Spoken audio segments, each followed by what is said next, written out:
bínú yọ o ó lérí láti gbé gbogbo àwọn tó ní Lateef Adédìméjì kọ́ ni bàbá àwọn ọmọ rẹ̀ lọ sílé ẹjọ́. Ta ni yóò lọ kojú àwọn bandits láti ṣe ìpàdé àlàáfíà gẹ́gẹ́ bí Goodluck Jonathan àti Ọ̀sínbàjò ṣèṣe? Ahmad Gumi ló ké sí Tinubu àti àwọn olórí ìjọba láti lọ ṣèpàdé àlàáfíà pẹ̀lú àwọn jàǹdùkú dípò dídòjú ìjà kọ wọn.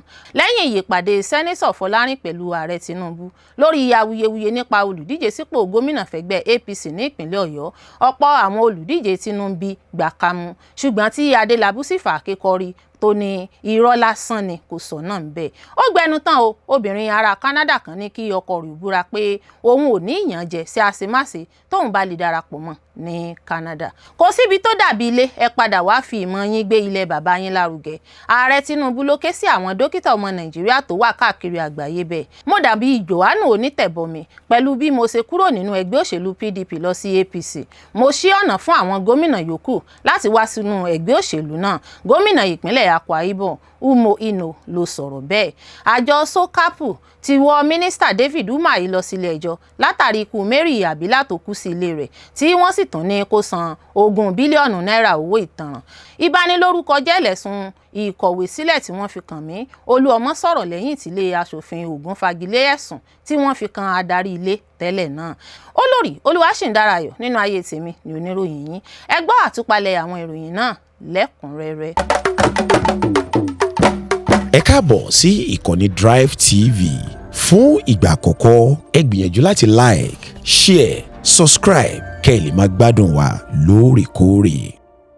Mobímpé fàbínú yọ o, ó lérí láti gbé gbogbo àwọn tó ní Lateef Adédìméjì kọ́ ni bàbá àwọn ọmọ rẹ̀ lọ sílé ẹjọ́. Bówe bá jọ tẹni ń ṣe lèèyàn fèsì sí irúfẹ́ òwe náà o. Ọ̀rọ̀ yìí ló ṣe déédéé awuyewuye tó dàbí ẹni fẹ́ suyọ̀ báyìí nípa gbajúmọ̀ òṣèré Mobímpé ìyá ìbẹ̀ta aya Lateef Adédìméjì lórí bí àwọn èèyàn kan ṣe ń sọ pé àwọn tó lóun bí fún ọkọ rẹ̀ kì í ṣe ọmọ gbajúmọ̀ òṣèrékùnrin náà Lateef Adédìméjì. Mobímpé gẹ́gẹ́ bí ó ṣe wí, ó ní gbogbo ẹ̀yin òmùgọ̀ tí ẹ máa ń tàbùkù èèyàn tí ẹ ń fi gbogbo ìgbà tàbùkù mi láwọn ojú òpó ayélujára fún ọ̀pọ̀ ọdún tí mò ń dákẹ́ fún yín, àmọ́ ohun tí mi ò ní gbà ni pé kí ẹ gbé ìwà àgọ̀ yín dé ọ̀dọ̀ àwọn ọmọ mi. Ẹ ṣọ́ra yín, mi ò ní lọ́ra láti gbé ìgbésẹ̀ tó yẹ lórí rẹ̀ tó bá dojú ẹ̀. Wọ̀nyí ni ọ̀rọ̀ tí gbajúmọ̀ òṣèrébìnrin Adébímpé Oyèbádé táwọn èèyàn mọ̀ sí Mobímpé gbé jáde lójú òpó Instagram rẹ̀. Èyí wáyé lẹ́yìn tí awuyewuye kan gbòde pé Lateef Adédìméjì tó jẹ́ ọkọ Mobímpé kọ́ ló ní àwọn ìbẹ̀ta tí wọ́n kéde pé àwọn bí lóṣù karùn-ún ọdún 2026 yìí. Ṣàdédé ni ọ̀rọ̀ náà jẹ jáde lórí ayélujára tó sì bẹ̀rẹ̀ sí tàn bí iná inú ọyẹ́ pé Lateef Adédìméjì tí í ṣe ọkọ Mobímpé tí lóun ò fẹ́ mọ́. Ìròyìn náà sọ pé Lateef ti bẹ̀rẹ̀ ìgbésẹ̀ láti kọ Mobímpé tó fẹ́ ní ṣùlọ́kà sílẹ̀ látàrí pé àṣírí tú pé kì í ṣe òun ló ní àwọn ìbẹ̀ta.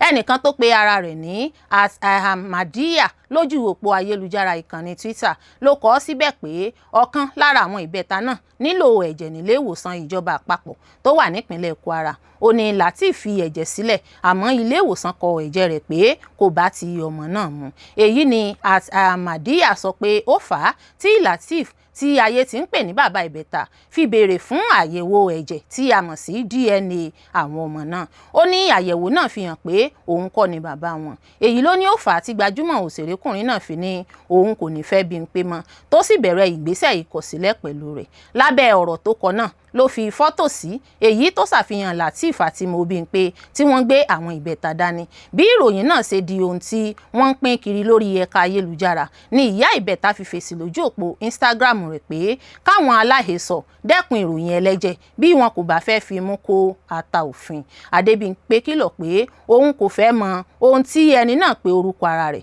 bí kò bá fi ọwọ́ síbi tí ọwọ́ ń gbé òun yóò fi ọ̀rọ̀ rẹ̀ lọ kóòtù. Ó ní tóun bá gbé ìgbésẹ̀ òfin lórí ọ̀rọ̀ yìí òun kò ní gba ẹ̀bẹ̀ rárá, òun kò sì fẹ́ gbọ́ kí ẹnikẹ́ni máa béèrè ìdájọ́ òdodo fún ẹni tó wà nídìí ìbàjẹ́ yìí. Ó ní ohun tó tiẹ̀ jọ òun lójú ni bó ṣe lo ayédèrú fọ́tò ẹ̀rọ AI pẹ̀lú àgbélẹ̀rọ ìròyìn. Àmọ́ ní báyìí ẹni tó gbé ìròyìn náà jáde Ahmadiyya ti padà pa ohun tó kọ sójú òpó Twitter náà rẹ́. Tẹ́ ò bá gbàgbé, obìnrin tí ojú ọmọ pọ́n nílé ọkọ kó tó di ọlọ́mọ ni Mobímpé. Òṣèrébìnrin náà ṣègbéyàwó pẹ̀lú Lateef Adédìméjì lóṣù kejì lọ́dún 2021 àmọ́ àwọn méjèèjì kò tètè rí ọmọ bí. Ní gbogbo àsìkò tí wọ́n fi ń wá ọmọ náà ní àwọn èèyàn kan máa ń sọ ọ̀rọ̀ kò bá kún gbé sí Mo Bímpé lórí ìyá ìbímọ rẹ̀, bíi kí wọ́n ó ní ó ti fi ilé ọmọ rẹ̀ wá òkìkí ní kò ṣe rọmọ gbẹjọ.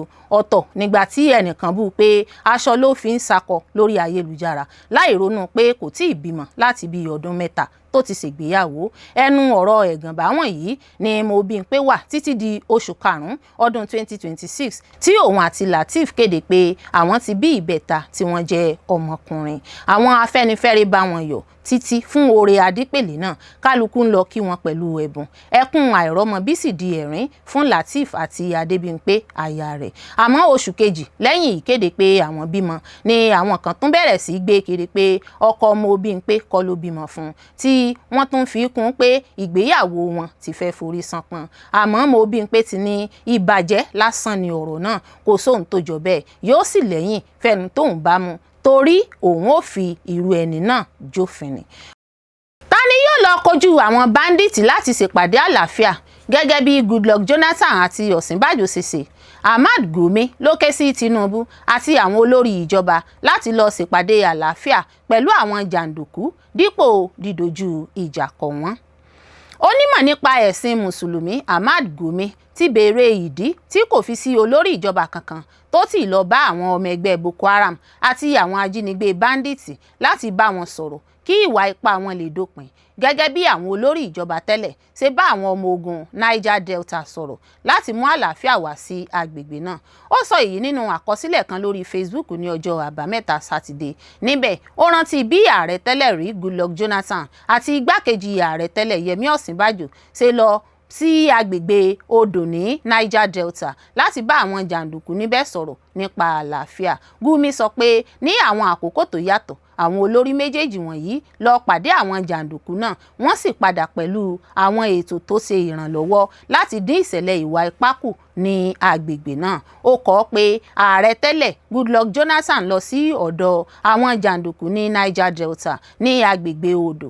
Bákan náà ni igbákejì ààrẹ tẹ́lẹ̀ rí Yẹmí Ọ̀ṣínbàjò ṣe bẹ́ẹ̀. Gbogbo wọn sì gbé ètò kan kalẹ̀ tó ṣèrànlọ́wọ́ láti dín ìwà jàgídíjàgan náà kù. Lẹ́yìn náà Gumi béèrè ẹni tó ṣetán láti lọ bá àwọn ọmọ Boko Haram àti àwọn ajínigbé tó ń da àlàáfíà rú ní apá àríwá Nàìjíríà sọ̀rọ̀ láì jẹ́ pé àwọn ènìyàn máa bẹ̀rẹ̀ sí sófin tútù rẹ̀. Ó ní ta ni yóò lọ bá Boko Haram àti àwọn ajínigbé sọ̀rọ̀ láti mú kí wọ́n fi ìwà ipá sílẹ̀ láì jẹ́ pé àwọn ènìyàn kan máa bẹ̀rẹ̀ sí sófin tútù ẹni náà. Fún ọ̀pọ̀ ọdún Gumi ti ń gbé èrò kalẹ̀ pé ìjíròrò pẹ̀lú àwọn ẹgbẹ́ jàǹdùkú ní àríwá ìwọ̀ oòrùn àti àríwá ìlà oòrùn Nàìjíríà lè ṣèrànwọ́ láti mú àlàáfíà wá. Ó ti lọ sí ọ̀dọ̀ àwọn ajínigbé ní ìpínlẹ̀ Zamfara àti àwọn ìpínlẹ̀ mìíràn láti gbọ́ àwọn ẹ̀dùn ọkàn wọn. Ó ti máa ń sọ pé ọ̀nà ìjíròrò dípò lílo agbára ológun nìkan ló ṣiṣẹ́ ní Niger Delta. Ó sì gbà pé ó lè ṣiṣẹ́ ní àríwá ilẹ̀ Nàìjíríà pẹ̀lú. Àwọn ìgbésẹ̀ Gumi yìí ti fa àríyànjiyàn tó yàtọ̀ láàrin àwọn ọmọ Nàìjíríà. Àwọn kan ní ó ń fún àwọn ẹgbẹ́ jàǹdùkú ní agbára tàbí ìṣẹ́wọ́gbà níwọ̀n bí wọ́n ṣe ní ọwọ́ nínú ìjínigbé, ìpànìyàn àti jíjí ẹran ọ̀sìn gbé. Àwọn mìíràn sì sọ pé ìjíròrò rẹ̀ ti ràn lọ́wọ́ láti mú kí wọ́n tú díẹ̀ lára àwọn ẹni tí wọ́n jí gbé sílẹ̀. Gumi tó jẹ́ ọmọ ogun fẹ̀yìntì ti ń sọ léraléra pé òun kò ṣe àtìlẹ́yìn fún ìpànìyàn. Ó ní ohun tí òun wá ní bí wọ́n ṣe lè fòpin sí ìtàjẹ̀sílẹ̀ nípasẹ̀ ìjíròrò àti àtúnṣe ìgbésí ayé àwọn tó ń kópa nínú ìwà ipá. Ètò ìdáríjìn amnesty program fún àwọn ọmọ ogun Niger Delta tí ìjọba ààrẹ tẹ́lẹ̀ rí Umaru Yar'Adua bẹ̀rẹ̀ ní ọdún 2009 tí ìjọba Goodluck Jonathan sì tẹ̀síwájú pẹ̀lú mú kí ẹgbẹẹgbẹ̀rún àwọn jàǹdùkú fi ohun ìjà wọn sílẹ̀. Ní pàṣípààrọ̀ wọ́n gba ẹ̀kọ́ iṣẹ́, ìrànlọ́wọ́ owó àti àwọn ètò ìmúpadàbọ̀sípò sínú àwùjọ, èyí tó dín ìkọlù sí àwọn iléeṣẹ́ epo ní agbègbè náà kù. Jonathan bẹ̀rẹ̀ sí kópa nínú ìṣòro Niger Delta ní ọdún 2007 nígbà tó jẹ́ igbákejì ààrẹ. Nígbà náà ó lọ sí agbègbè odò láì lọ pẹ̀lú àwọn ẹ̀ṣọ́ ológun tó dìyàmọ́ra láti pàdé olórí àwọn jàǹdùkú tẹ́lẹ̀ rí gọ́vnọ̀ Ekpebolo ní Warri ìpínlẹ̀ Delta. Lẹ́yìn náà Jonathan sọ pé ìpàdé náà ló fi ìpìlẹ̀ lélẹ̀ fún ètò ìdáríjìn fún àwọn ọmọ ẹgbẹ́ jàǹdùkú, ètò tí ó sì ń tẹ̀síwájú títí di òní. Ní ọdún 2017 Ọ̀sínbàjò náà nígbà tó ń ṣiṣẹ́ gẹ́gẹ́ bí ààrẹ fún ìgbà díẹ̀ ṣàbẹ̀wò sí àwọn àdúgbò Niger Delta, ó sì bá àwọn ọmọ jàǹdùkú àti àwọn olórí ìbílẹ̀ sọ̀rọ̀. Ó ṣàlàyé pé àwọn ènìyàn tó wà ní agbègbè odò wọ̀nyí jẹ́ ọmọ orílẹ̀-èdè tí wọ́n ní àwọn ẹ̀dùn tó yẹ kí a gbọ́, kì í ṣe pé kí a máa wò wọ́n gẹ́gẹ́ bí ìṣòro ààbò nìkan. Lẹ́yìn ìpàdé sẹ́nẹ́tọ̀ Fọlárìn pẹ̀lú ààrẹ Tinubu lórí awuyewuye nípa olùdíje sípò gómìnà fẹ́gbẹ́ APC ní ìpínlẹ̀ Ọ̀yọ́, ọ̀pọ̀ àwọn olùdíje Tinubu gbà kámú, ṣùgbọ́n tí Adélabú sì fà kékọ́rí tó ní irọ́ lásán ni kò sọ́nà ń bẹ̀. Lọ́jọ́ Ìṣẹ́gun ọ̀sẹ̀ yìí ni sẹ́nẹ́tọ̀ Teslim Fọlárìn ṣe ìpàdé pẹ̀lú ààrẹ Bọ́lá Ahmed Tinubu lójúnà láti ṣàtìlẹ́yìn ìdìbò fún olùdíje sípò gómìnà lẹ́gbẹ́ òṣèlú All Progressives Congress APC nípínlẹ̀ Ọ̀yọ́ lọ́dún 2027 Sarafadeen Ali. Gẹ́gẹ́ bí àwọn tó wà níbi ìpàdé náà ṣe sọ fún àwọn akọ̀ròyìn, iléeṣẹ́ ààrẹ tó wà ní Aso Rock nílùú Àbújá ní ìpàdé ọ̀hún ti wáyé. Ìpàdé náà ni wọ́n ló dá lórí èròǹgbà láti fi òpin sí gbogbo aáwọ̀, wàhálà àti ìkùnsínú tó wà láàrin àwọn àgbààgbà àti alẹ́nulọ́rọ̀ ẹgbẹ́ APC nípínlẹ̀ Ọ̀yọ́ ṣáájú ètò ìdìbò gómìnà tó fẹ́ wáyé nínú oṣù kejì ọdún 2027. Fọlárìn tó ti fìgbà kan rí ṣojú àárín gbùngbùn ìpínlẹ̀ Ọ̀yọ́ nílé ìgbìmọ̀ aṣòfin àgbà nílẹ̀ Nàìjíríà ló du ipò gómìnà lọ́dún 2023, ṣùgbọ́n tó pàdánù sọ́wọ́ gómìnà Ṣèyí Mákindé ti ẹgbẹ́ òṣèlú People's Democratic Party. Ali ní ẹgbẹ́ APC fà kalẹ̀ láti du ipò gómìnà lẹ́yìn ọ̀pọ̀ fàákájà tó ti kọ́kọ́ wáyé láàrin gbogbo àwọn tó ń fojú sọ́nà láti gba tíkẹ́ẹ̀tì ọ̀hún bíi mínísítà fọ́rọ̀ iná mọ̀nàmọ́ná tẹ́lẹ̀ Adébáyọ̀ Adélabú, Fọlárìn fúnra rẹ̀ àti àwọn mìíràn. Bí ẹ ò bá gbàgbé, ọjọ́ keje oṣù keje ọdún yìí ní APC fa ọwọ́ Ali àti igbákejì rẹ̀ Adésọjí Adédèjì sókè fún ipò gómìnà, èyí tí wọ́n sọ pé ààrẹ fọwọ́ sí. Kété tí èyí ṣẹlẹ̀ ní Adélabú tó kọ̀wé fipò sílẹ̀ gẹ́gẹ́ bíi mínísítà láti du ipò ọ̀hún ti sọ pé òun kò lè tẹ́wọ́ gba àbájáde náà, tó sì sọ fáwọn ọmọ ẹ̀yìn rẹ̀ láti fọkànbalẹ̀ nítorí pé èròǹgbà tí kò lè fẹsẹ̀ múlẹ̀ ni. Adélabú sọ pé ó dìgbà tí àwọn alákòóso ẹgbẹ́ náà lápapọ̀ bá kéde ọmọ oyè fún ipò gómìnà Ọ̀yọ́ kóhun tó juwọ́ sílẹ̀ fẹ́nikẹ́ni, nítorí pé màgòmágó ni wọ́n fi kéde Ali. Lára àwọn tó tún dù láti gba tíkẹ́ẹ̀tì náà ni igbákejì gómìnà tẹ́lẹ̀ Rauf Ọláníyàn, sẹ́nẹ́sọ̀ Abdulfatai Buhari, Akeem Agbaje àti Oyèdélé Àlàó, tí gbogbo wọn sì tako ìgbésẹ̀ ẹgbẹ́ APC lórí Ali tí wọ́n fà kalẹ̀. Onírúurú wàhálà ló bẹ́ sílẹ̀ pẹ̀lú bí àwọn Tinubu ṣe ń bẹ àwọn alákòóso ẹgbẹ́ láti tètè ṣe àtúnṣe lórí ìpinnu wọn. Ju gbogbo rẹ̀ lọ, pẹ̀lú gbogbo fàákájà tó wáyé náà, a gbọ́ pé Fọlárìn padà juwọ́ sílẹ̀ tó sì gbà láti tẹ̀lé ìpinnu ẹgbẹ́. Lásìkò yìí, a gbọ́ pé Fọlárìn wà lára àwọn alẹ́nulọ́rọ̀ lẹ́gbẹ́ òṣèlú APC tí ipa rẹ̀ kò kéré, tó jẹ́ ọ̀kan gbòógì lára àwọn tí yóò mú ìṣọ̀kan àti àlàáfíà bá ẹgbẹ́ APC lásìkò ìdìbò ọdún 2027. Bó tilẹ̀ jẹ́ pé BBC kò lè fìdí rẹ̀ múlẹ̀, ṣùgbọ́n a gbọ́ pé ààrẹ ti ṣèlérí fún Fọlárìn láti fi sínú àwọn ètò rẹ̀ láti fún inú ipò láti òkè àti ní ìpínlẹ̀ lẹ́yìn ìdìbò 2027. Gbogbo ìpalẹ̀mọ́ ni wọ́n ló ti ń lọ fún Fọlárìn láti bá àwọn ọmọ ẹ̀yìn rẹ̀ sọ̀rọ̀ lórí ìdàgbàsókè tó wáyé níbi ìpàdé tó ṣe pẹ̀lú ààrẹ. APC ló ń fojú sọ́nà láti gba ìṣàkóso ìpínlẹ̀ Ọ̀yọ́ lọ́dún 2027, ṣùgbọ́n lẹ́yìn tí wọ́n ti pàdánù sọ́wọ́ gómìnà Ṣèyí Mákindé lọ́dún 2019 tí wọn kò sì tún rí ipò náà gbà lọ́dún 2023, àwọn olùdíje lẹ́gbẹ́ òṣèlú APC juwọ́ sílẹ̀. Gbogbo àwọn adíje sípò gómìnà lẹ́gbẹ́ òṣèlú APC nípínlẹ̀ Ọ̀yọ́ tí inú ń bí pátápátá ni wọ́n ti sọ pé àwọn ti ṣetán láti dáhùn sí ìpè tí ààrẹ Bọ́lá Ahmed Tinubu bá pe àwọn lójúnà láti fòpin sí wàhálà tó ṣẹlẹ̀ ní ilé ètò ìdìbò abẹ́lé sípò gómìnà tó wáyé láìpẹ́ yìí. Ìpinnu yìí ló wáyé lẹ́yìn ìpàdé tí àwọn olóṣèlú náà ṣe lọ́tọ̀ọ̀tọ̀ pẹ̀lú ìgbìmọ̀ tó ń rí sọ̀rọ̀ ètò ìdìbò abẹ́lé fún ipò gómìnà nípínlẹ̀ Ọ̀yọ́, èyí tí ẹgbẹ́ APC gbé kalẹ̀ láti wá ọ̀nà àbáyọ lórí bí àlàáfíà àti ìṣọ̀kan yóò ṣe padà jọba nínú ẹgbẹ́ ṣáájú ètò ìdìbò ọdún 2027. Nínú àtẹ̀jáde àbájáde ìpàdé tó wáyé náà, èyí tí sẹ́nẹ́sọ̀ Olúfẹ́mi Lanlẹ́yìn àti ọ̀jọ̀gbọ́n Taoheed Adédọjà tí wọ́n jẹ́ alága ìgbìmọ̀ olùwádìí náà buwọ́lù. Wọ́n ní gbogbo àwọn olùdíje àti igun náà ni wọ́n ti gbà láti ṣe ohun tí ààrẹ bá ń fẹ́. Ìgbìmọ̀ náà sọ pé àwọn ṣe ìpàdé pẹ̀lú àgbààgbà bíi igbákejì gómìnà tẹ́lẹ̀ onímọ̀-ẹ̀rọ Rauf Adérẹ̀mí Ọláníyan, ọmọọba Àsátọ́lá Àsànkè, ọ̀mọ̀wé Ọlọ́ládé Usman Bákàrè, onímọ̀-ẹ̀rọ Oyèdélé Hakeem Àlàó àti ọ̀mọ̀wé Ayọ̀bámi Lamadéṣínà níbi ìpàdé tí wọ́n ṣe lọ́jọ́ 8 àti ọjọ́ 10 oṣù keje ọdún yìí lọ́tọ̀ọ̀tọ̀. Wọ́n ní olùdíje mìíràn ọ̀mọ̀wé Adéwálé Kọlápọ̀ Karim ti gbà láti juwọ́ sílẹ̀ lórí wàhálà àti aáwọ̀ tó ń ṣẹlẹ̀ àti láti gba kámú lórí ọmọ oyè tí ẹgbẹ́ fà kalẹ̀. Àtẹ̀jáde náà fìdí rẹ̀ múlẹ̀ pé gbogbo àwọn olùdíje pátápátá ni wọ́n fi ẹ̀hónú àti èròǹgbà wọn hàn lórí ọ̀nà tí wọ́n gbà ṣe ìdìbò abẹ́lé náà tí wọ́n sì ní láti ìbẹ̀rẹ̀ títí dé òpin ní màgòmágó fi wà. Lẹ́yìn gbogbo ẹ̀hónú tí wọ́n fi hàn náà, gbogbo wọn ló padà gbà láti ṣàtìlẹ́yìn fún ìpinnu ẹgbẹ́ kí ìyanjú lè wà lójúnà láti jẹ́ kí ìrẹ́pọ̀ jọba.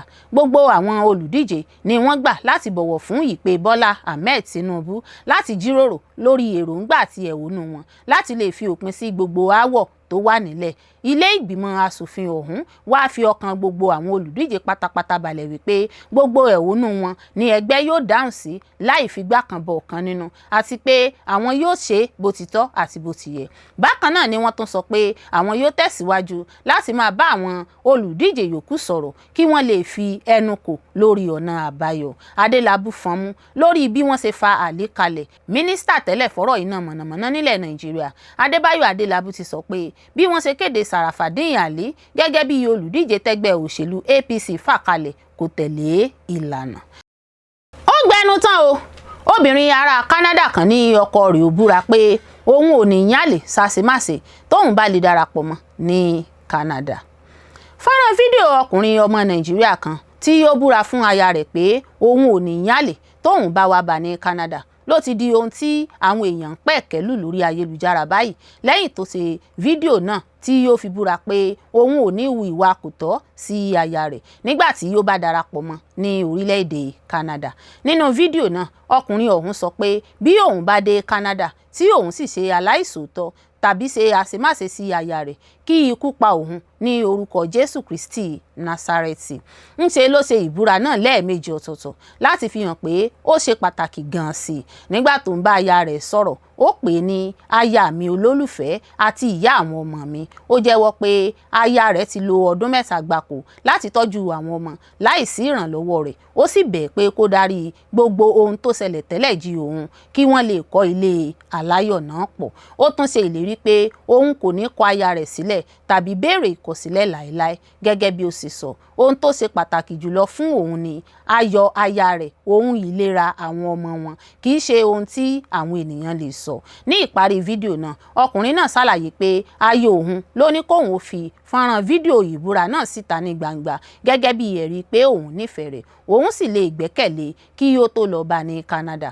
Fọ́nrán fídíò ọ̀hún ló ti wá tàn káàkiri lórí ayélujára Facebook, ó sì fa ọ̀pọ̀ awuyewuye. Àwọn kan gbóríyìn fún ìgbésẹ̀ náà, wọ́n ní ó fi hàn pé ọkọ náà nífẹ̀ẹ́ aya rẹ̀, nígbà tí àwọn míì sì ní ìbáṣepọ̀ tí ó dá lórí ìfẹ́ àti ìgbẹ́kẹ̀lé kò yẹ kí ó nílò irú ìbúra gbangba bẹ́ẹ̀. Àmọ́ ju gbogbo ẹ̀ lọ, èrò àwọn èèyàn sọ̀tọ̀ọ̀tọ̀ lórí ayélujára. Ẹnìkan ní ó dára, ṣùgbọ́n ká má ṣe jẹ́ kí ẹnikẹ́ni kú. Ẹ jẹ́ ká máa dáríjìn ara wa bí Ọlọ́run ṣe ń dáríjìn wá. Ìdáríjìn jẹ́ ìwà rere. Ẹlòmíràn sọ pé ó yẹ kí ọkọ àti aya máa jẹ́ olóòótọ́ sí ara wọn, bóyá wọ́n wà ní Nàìjíríà tàbí ní Canada. Bí ìdí ìbúra náà ṣe jẹ́ pé nítorí Canada nìkan kò mú èsì rẹ̀ ṣẹ. Èmi kò ní lè búra irú èyí fún ẹnìkankan nítorí ìrìn àjò tí mi ò bá gbẹ́kẹ̀lé aya mi ò ní wọ ìbáṣepọ̀ náà rárá. Ìṣòótọ́ gbọ́dọ̀ jẹ́ ohun tí ènìyàn ṣe láti inú ọkàn, kì í ṣe nítorí fífi agbára mú un. Canada kì í ṣàṣe ìjọba ọ̀run, àbí? Kò síbi tó dàbí ilé. Ẹ padà wá fi ìmọ̀ yín gbé ilẹ̀ bàbá yín lárugẹ. Ààrẹ Tinubu ló ké sí àwọn dókítà ọmọ Nàìjíríà tó wà káàkiri àgbáyé bẹ́ẹ̀. Ààrẹ orílẹ̀-èdè Nàìjíríà Bọ́lá Ahmed Tinubu ti bẹ̀ àwọn dókítà àti àwọn akọ́ṣẹ́mọṣẹ́ ìlera ọmọ orílẹ̀-èdè Nàìjíríà tí wọ́n ń gbé ní òkè òkun pé kí wọ́n padà wá sílé láti kópa nínú ìmúgbòòrò àti àtúnṣe ètò ìlera ilẹ̀ náà.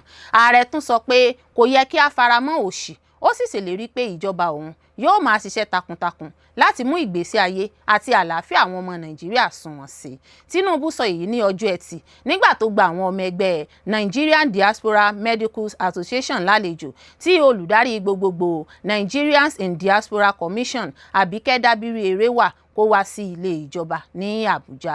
Pẹ̀lú fífi ìrírí ara rẹ̀ ṣe àpẹẹrẹ, ààrẹ sọ pé òun náà ti kẹ́kọ̀ọ́ tí òun sì ṣiṣẹ́ ní orílẹ̀-èdè Amẹ́ríkà kí òun tó padà sí Nàìjíríà. Ó rọ àwọn dókítà ọmọ Nàìjíríà tó wà ní òkè òkun pé kí wọ́n gba àwọn ẹlẹgbẹ́ wọn níyànjú láti padà wá ṣe ìrànlọ́wọ́ fún ìdàgbàsókè orílẹ̀-èdè yìí. Ó ní mo ti gba ọ̀nà yẹn kọjá, mo ti padà sí ilé, mo sì lè sọ fún yín pé kò sí ibì kankan tó dàbí ilé ẹni. Mo ti gbé ní Amẹ́ríkà, mo sì ní ohun rere tó pọ̀ níbẹ̀ nínú iṣẹ́ tí mo yàn láàyò, ìṣirò owó àti ètò ìṣúná. Ó fi kún pé mi ò lè gbàgbé iléeṣẹ́ Standard Oil ní Chicago àti ọ̀sẹ̀ àkọ́kọ́ tí mo lò níbẹ̀. Ṣùgbọ́n láti ìgbà tí mo ti padà láti Mobi títí di òní, ó jẹ́ ìrìn àjò tó ní ìpèníjà ṣùgbọ́n tó tún jẹ́ àǹfààní láti lè fi ara mi rúbọ fún àtúnṣe Nàìjíríà. Ó tún sọ pé ọ̀pọ̀ àwọn dókítà náà ti rí àwọn ìṣòro àti ìpèníjà tó wà ní òkè òkun, wọ́n sì ti padà sí ilé láti fi ìmọ̀ àti ìrírí wọn ṣe ìrànlọ́wọ́ fún orílẹ̀-èdè. Ààrẹ bẹ̀ wọ́n pé kí wọ́n pe àwọn dókítà àti àwọn akọ́ṣẹ́mọṣẹ́ ìlera ọmọ Nàìjíríà mìíràn tó sì wà ní òkè òkun pé kí wọ́n padà wá ṣe àfikún sí ìdàgbàsókè ètò ìlera ilẹ̀ yìí. Ó ní ẹ gbìyànjú láti fa àwọn ọ̀rẹ́ yín tó sì wà níbẹ̀ padà sí ilé. Èmi náà yóò sì máa ṣiṣẹ́ takuntakun láti mú ètò Renewed Hope ṣẹ kí àwọn ọmọ Nàìjíríà lè ní àyíká tó dára, ẹ̀kọ́ tó dára, ìdàgbàsókè àti ìlọsíwájú. Tinubu sọ pé ìrànlọ́wọ́ àwọn dókítà ọmọ Nàìjíríà tó wà ní òkè òkun ṣe pàtàkì gidigidi fún fífi ìpìlẹ̀ rere lélẹ̀ fún ìran tó ń bọ̀. Ó sì ní ìpinnu wọn láti padà sin orílẹ̀-èdè yóò ní àbájáde rere tó máa wà títí láéláé. Ó ní àwọn ọmọ yín yóò rí pé orílẹ̀-èdè yìí jẹ́ tiwọn, ọjọ́ ọ̀la sì jẹ́ tiwọn. Èyí ni ohun tí à ń ṣiṣẹ́ takuntakun fún. Ìpadà yín wá láti ṣe ìrànlọ́wọ́ jẹ́ ohun tí a kò lè sòdiwọ̀n rẹ̀. Ààrẹ tún fi dá wọn lójú pé ìjọba rẹ̀ yóò máa tẹ̀síwájú nínú ìjà lòdì sí òṣì àti mímú ìgbé ayé àwọn aráàlú sunwọ̀n sí. Ó ní òṣì kìí ṣe ohun tó yẹ kí a faramọ́. A kò ní gbà, a ó máa dojúkọ, a ó mú ìlọsíwájú wa, a ó sì pèsè àbójútó tó dára fún àwọn ènìyàn wa. Ìpàdé náà ṣe déédé pẹ̀lú ọjọ́ ayẹyẹ National Diaspora Day 2026 èyí tí ó ń lọ láti ọjọ́ 24 sí ọjọ́ 15 oṣù keje ní State House Conference Center Abuja. Àjọ Nigerians in Diaspora Commission NIDCOM ló ṣètò ayẹyẹ náà tí wọ́n pe àkòrí rẹ̀ ní lílo ìmọ̀ àti òye àwọn dókítà ọmọ Nàìjíríà tó wà káàkiri lágbàáyé láti fún ètò ìlera ilẹ̀ wa lókun fún ìdàgbàsókè orílẹ̀-èdè. Mo dàbí Jòhánù Onítẹ̀bọmi pẹ̀lú bí mo ṣe kúrò nínú ẹgbẹ́ òṣèlú PDP lọ sí APC. Mo ṣí ọ̀nà fún àwọn gómìnà yòókù láti wá sínú ẹgbẹ́ òṣèlú náà. Gómìnà ìpínlẹ̀ Akwa Ibom Umo Eno ló sọ̀rọ̀ bẹ́ẹ̀. Gómìnà ìpínlẹ̀ Akwa Ibom Umo Eno ti fi ara rẹ̀ wé ẹni tí ó ṣí ọ̀nà sílẹ̀ fún àwọn mìíràn nínú òṣèlú. Ó sọ pé òun fi ẹgbẹ́ People's Democratic Party PDP sílẹ̀ lọ sí All Progressive Congress APC kí ọ̀pọ̀ àwọn gómìnà ẹlẹgbẹ́ òun tó bẹ̀rẹ̀ sí ṣe bẹ́ẹ̀.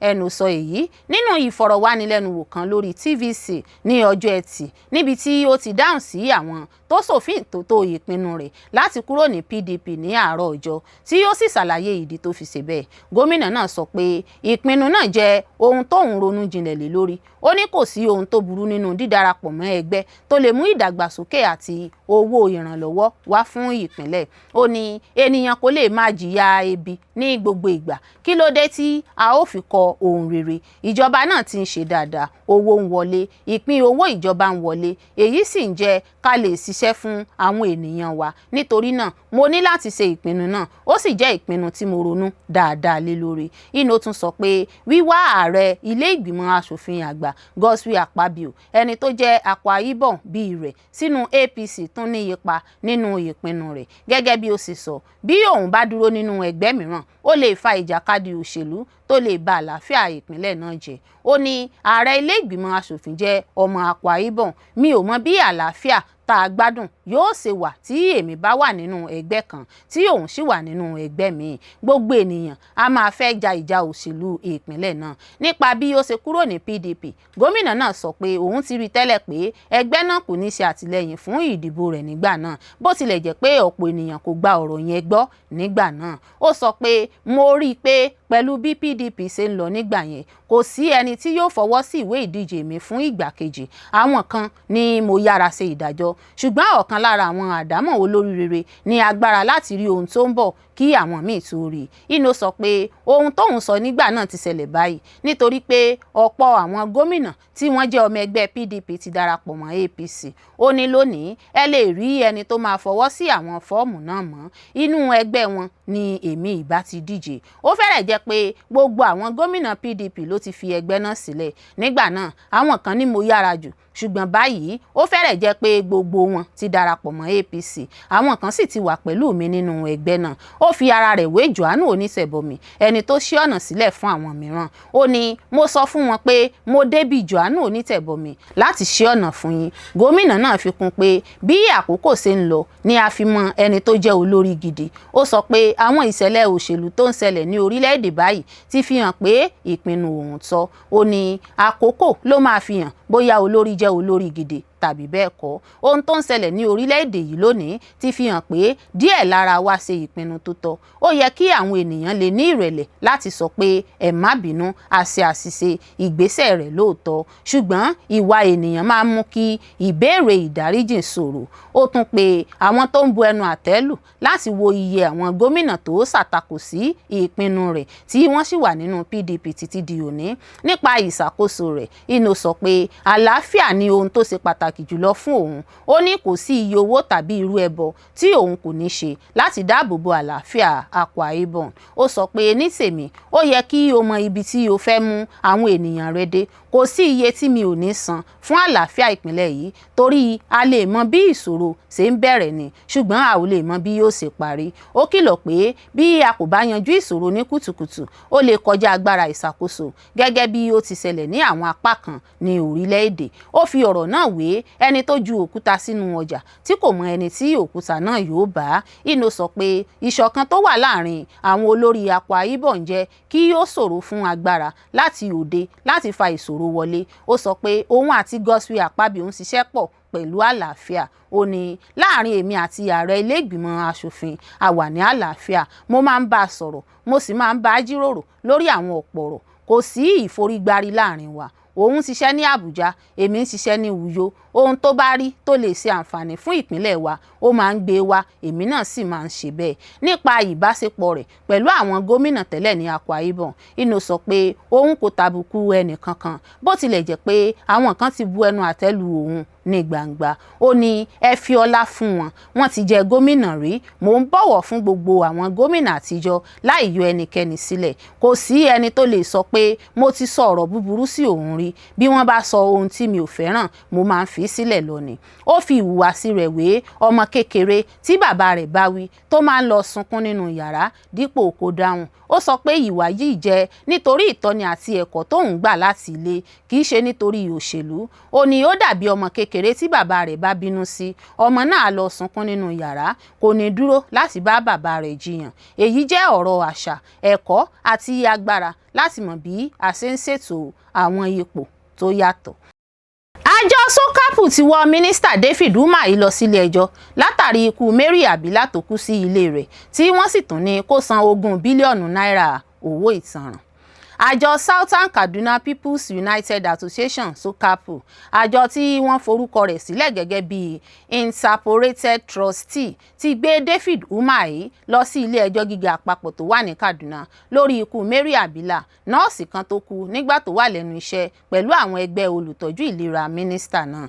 Wọ́n sọ pé Mary Abila kú ní ọjọ́ 27 oṣù kẹfà ọdún 2026 sí ilégbèé mínísítà náà. Ìṣẹ̀lẹ̀ náà sì ti ń fa wuyewuye púpọ̀ látọ̀dọ̀ àwọn aráàlú pẹ̀lú ìpè pé kí wọ́n ṣe ìwádìí tó jinlẹ̀ sí ohun tó yọrí sí ikú rẹ̀. Nínú ẹjọ́ náà, Sokapu tún dárúkọ Abila Tanko Wisdom, bàbá ọmọ tó kú, agbẹjọ́rò gbogbogbò ìpínlẹ̀ Ebonyi àti kọmíṣánná ọlọ́pàá ti ìpínlẹ̀ Ebonyi gẹ́gẹ́ bí àwọn olùjẹ́jọ́.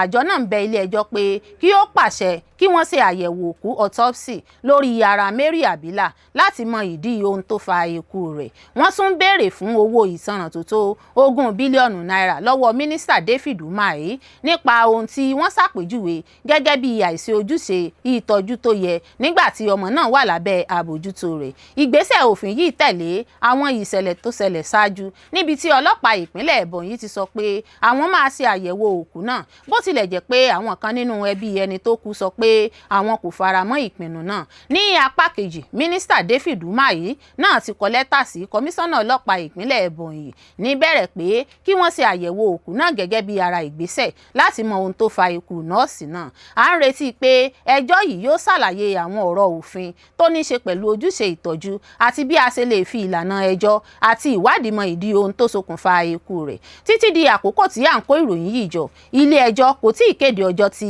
ẹjọ́ náà máa bẹ̀rẹ̀. Ìbanilórúkọ jẹ́ lẹ́sùn ìkówójẹ tí wọ́n fi kàn mí Olúọmọ sọ̀rọ̀ lẹ́yìn tí ilé aṣòfin Ògùn fagilé ẹ̀sùn tí wọ́n fi kan adarí ilé tẹ́lẹ̀ náà. Ilé ìgbìmọ̀ aṣòfin ìpínlẹ̀ Ògùn ti kéde wípé abẹnugan ilé tẹ́lẹ̀ Ọlákúnlé Olúọmọ kò jẹ̀bi ẹ̀sùn ìkówójẹ tí wọ́n fi kàn án. Ilé tún fẹnu kò níbi ìjókòó wọn lọ́jọ́rú nílùú Abẹ́òkúta wípé ìyọnípò rẹ̀ ti di ìkọ̀wé fipò sílẹ̀ báyìí. Ìgbésẹ̀ yìí wáyé lẹ́yìn tí ìgbìmọ̀ kan èyí tí igbákejì abẹnugan ilé arábìnrin Latifat Ajayi jábọ̀ iṣẹ́ rẹ̀ fún ilé lórí ọ̀rọ̀ náà. Ọ̀rọ̀ náà dá lórí àbá tí ọ̀nàrẹ́bù Olúọmọ gbé síwájú ilé lọ́jọ́ 21 oṣù kẹta ọdún yìí pé kí wọ́n yí ẹ̀sùn ìkówójẹ tí wọ́n fi kan òun dànù. Ọ̀nàrẹ́bù Ajayi ló dábàá wípé kí ilé gba àbá náà wọlé, èyí tí aṣòfin Yusuf Amosun sì kejì àbá náà. Ilé fìdí rẹ̀ múlẹ̀ wípé ẹ̀sùn ìkówójẹ kò sí nínú àwọn ẹ̀sùn tí wọ́n fi kan Olúọmọ kí wọ́n tó yọ ọ́ nípò. Gbogbo ilé fẹnu kò wípé ẹ̀sùn ìkówójẹ tí wọ́n fi kan Olúọmọ kò fẹsẹ̀ múlẹ̀ torí kò sí ẹ̀rí tó dájú láti lè fìdí rẹ̀ múlẹ̀. Ilé tún fojú àánú wo Olúọmọ lẹ́yìn tó bẹ̀bẹ̀ wípé kí wọ́n yọ ẹ̀sùn ìkówójẹ kúrò nínú ẹ̀sùn tí wọ́n fi kàn án. Wọ́n ní ìgbésẹ̀ ilé yìí wà ní ìbámu pẹ̀lú abala 36 ìwé òfin orílẹ̀-èdè Nàìjíríà ti ọdún 1999. Ìgbìmọ̀ tó ṣèwádìí Olúọmọ sọ pé àwọn kò rí ẹ̀rí tó dájú tó lè fi ìdí ẹ̀sùn ìkówójẹ múlẹ̀. Báyìí ni ilé tún pinnu wípé kò ní wà nínú àkọsílẹ̀ wípé ilé yọ Olúọmọ nípò. Wọ́n ní nǹkan tí yóò wà ní àkọsílẹ̀ ni pé ó kọ̀wé fipò sílẹ̀. Ilé aṣòfin ìpínlẹ̀ Ògùn ní àwọn gbé ìgbésẹ̀ yìí láti rí i pé ìṣọ̀kan wà láàrin àwọn ọmọ ilé. Nínú ọ̀rọ̀ rẹ̀, Olúọmọ ṣàlàyé fún BBC Yorùbá pé lẹ́yìn tí ilé ẹjọ́ sọ fún mi pé ilé tó yàn mí sípò gẹ́gẹ́ bí abẹnugan tún lè yọ mí nípò, nígbà náà ni mo bẹ̀ wọ́n pé kí wọ́n yọ ẹ̀sùn ìkówójẹ kúrò nínú ẹ̀sùn tí wọ́n fi kàn mí nígbà tí wọ́n fẹ́ yọ mí nípò. Mo ní kí wọ́n ṣe ìwádìí mi, kí wọ́n sì kéde àbọ̀ ìwádìí náà lórí ẹ̀sùn ìkówójẹ ọ̀hún. Mi ò bá ti lọ ilé ẹjọ́ tó bá jẹ́ pé wọn ò fẹ̀sùn ìkówójẹ kàn mí ni. Àmọ́ abẹnugan ilé aṣòfin ìpínlẹ̀ Ògùn tẹ́lẹ̀ sọ pé òun dúpẹ́ lọ́wọ́ Ọlọ́run pé àbọ̀ ìwádìí tí wọ́n ṣe fi hàn pé òun ò kówó ilé jẹ. Lórí bí ilé ti sọ wípé àwọn ti yí ìyọnípò rẹ̀ sí ìkọ̀wé fipò sílẹ̀. Olúọmọ sọ fún BBC Yorùbá pé nǹkan tó jẹ òun lógún jùlọ ní ìbanilórúkọjẹ́ ẹ̀sùn ìkówójẹ tí wọ́n fi kan òun. Ó ní ó wù wọ́n ni wọ́n fi yí ìyọnípò òun padà sí ìkọ̀wé fipò sílẹ̀, ṣùgbọ́n inú òun dùn pé ẹ̀sùn ìkówójẹ tó lè fa ìbanilórúkọjẹ́ fóun ti kúrò níbẹ̀. Olúọmọ ní òun tún ti ń bá gbogbo àwọn tó tako òun nínú ilé aṣòfin ṣe àjọṣepọ̀ padà láì ná ní nǹkan tó ti ṣẹlẹ̀ sẹ́yìn. Adarí ilé tẹ́lẹ̀ ní òun ti gbà pé ó ṣeé ṣe kó jẹ́ pé lára kádàrá òun ni ìyọnípò tó ṣẹlẹ̀ náà. Kò sí ipò tí èèyàn lè wà nílé aṣòfin, kò sẹ́ni tó gbé ipò náà wá. Oníkálukú yóò padà sílé rẹ̀ tí a bá ti ṣiṣẹ́ tán nílé. Nítorí náà mò ń bá gbogbo àwọn ọmọ ilé yòókù ṣe dáadáa. Kódà èmi àti àwọn kan nínú wọn tún ti pe ara wa lórí aago. Mi ò bá ẹnìkankan jà, mi ò bá ẹnìkankan bínú. Olórí Olúwaṣìndáráyọ̀ nínú ayé tèmi ni oníròyìn yín. Ẹ ṣé púpọ̀ fún gbígbọ́ àti wíwò tí ẹ ń wò wá. Etí tí ẹ fi ń gbọ́ wa kò ní di, ojú tí ẹ sì fi ń wò wá kò ní fọ́. Láṣẹ Adẹ́dàá yóò sì dára fún yín.